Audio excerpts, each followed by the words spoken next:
The Sleeping Beauty. Once upon a time there lived a king and queen who had no children. They longed very much for a child, and when at last they had a little daughter, they were both delighted, and great rejoicings took place. When the time came for the little princess to be christened, the king made a grand feast, and invited all but one of the fairies in his kingdom to be godmothers. There happened to be 13 fairies in the kingdom, but as the king had only 12 gold plates, he had to leave one of them out. The 12 fairies that were invited came to the christening and presented the little princess with the best gifts in their possession. One gave her beauty, one gave her wisdom, another grace, another goodness, until all but one had presented their offerings. Just as the last fairy was about to step forward and offer her gift, there came a tremendous knocking at the door. Before anybody could get there to open it, it was burst open, and in came the 13th fairy, in a furious rage at not having been invited to the feast. When she saw all the gifts which the other fairies had presented the child, she laughed and exclaimed, "A lot of good all this beauty and virtue and wealth will do to you, my pretty princess. You shall pay for the slight your royal father has put upon me." Then, turning to the terrified king and queen, she said in a loud voice, "When the princess is 15 years old, she shall prick her finger with a spindle and die." Having said this, she flew away as noisily as she came.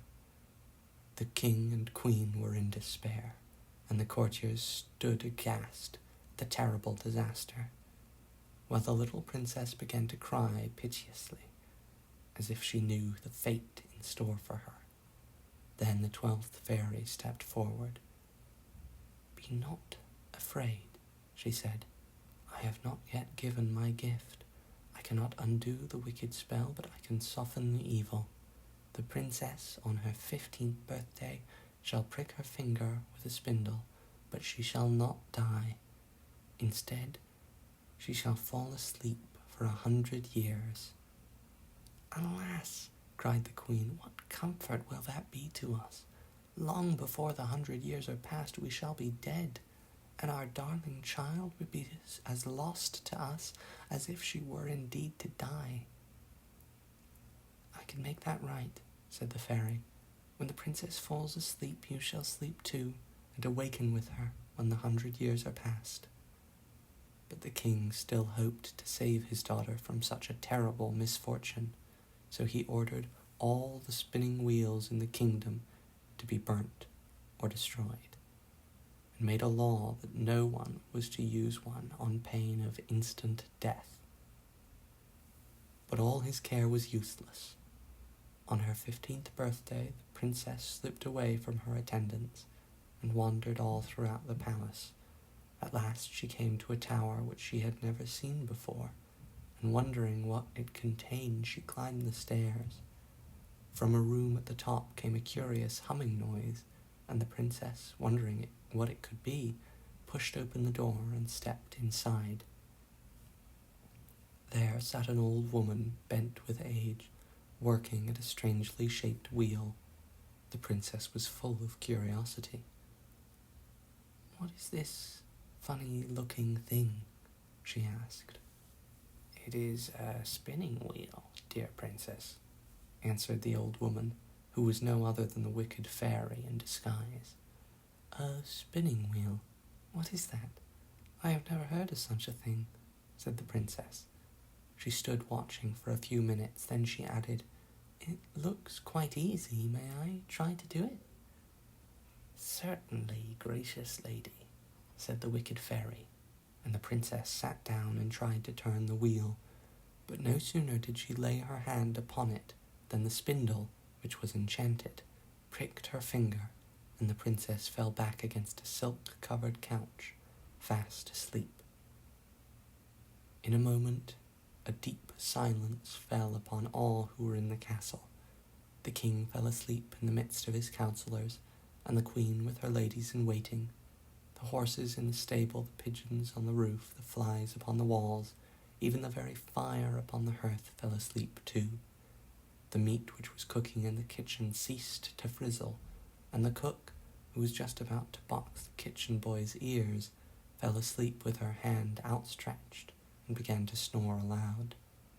The butler, who was tasting the ale, fell asleep with the jug at his lips.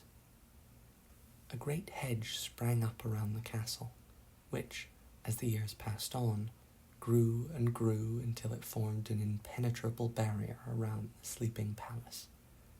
The old people of the country died, and their children grew up and died also, and their children, and the story of the sleeping princess became a legend, handed down from one generation to another, and a cloud of mystery as thick and impenetrable as the hedge of thorns lay over the old castle.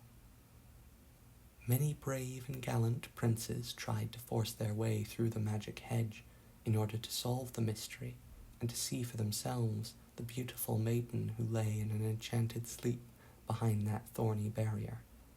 But the thorns caught them and held them from going forward or back, and the gallant youths perished miserably in the thickets. After many, many years, there came a king's son into that country who heard the story of the princess and the hedge of briars, and he made up his mind to try and force his way to the castle to awake the sleeping princess. People told him of the fate of the other princes who had also attempted this difficult task, but the prince would not be warned. "I have made up my mind to see this maiden of whose beauty I have heard so many wonderful tales," he cried. "I will force a way through the hedge of thorns and awake this sleeping beauty, or die in the attempt." Now, it happened that this day was the last day of the 100 years, and when the prince came to the thicket that surrounded the castle and began to push his way through, he found that the briars yielded readily to his touch. The thorns had all blossomed into roses that scented the air with fragrance as he went by. Primroses sprang up before his feet and made a pathway to lead him straight to the castle gates, and the birds suddenly broke forth into singing, as if to tell the world that the 100 years of enchantment were over, and the princess about to be awakened from her long sleep. The prince passed through the council chamber, where the king and his councillors were sleeping, through the room where the queen and her ladies slept. He passed on from hall to hall, climbed from stair to stair, until at last he reached the tower chamber where the sleeping princess lay. For a moment he stood and gazed in wonder at her lovely face. Then he sank on his knees beside her and kissed her as she lay asleep. Instantly the spell was broken. The king and queen awoke, and all the courtiers with them. The horses neighed in their stables and shook their glossy manes. The pigeons cooed upon the roof. The flies on the wall moved again. The fire burnt up brightly, and the meat in the kitchen began to frizzle once more as the spit turned around. The cook gave the kitchen boy the tremendous box on the ear that she had started to give him 100 years ago, and everything and everybody went on just as usual, as if nothing at all out of the common had occurred. And up in the tower chamber, the princess opened her eyes to meet the gaze of the prince, who had dared to risk his life for her sake. What they said to each other nobody quite knows, for nobody was there to hear it, but whatever it was, it must have been something very satisfactory, for very soon after they were married, and lived happily ever afterwards. The end.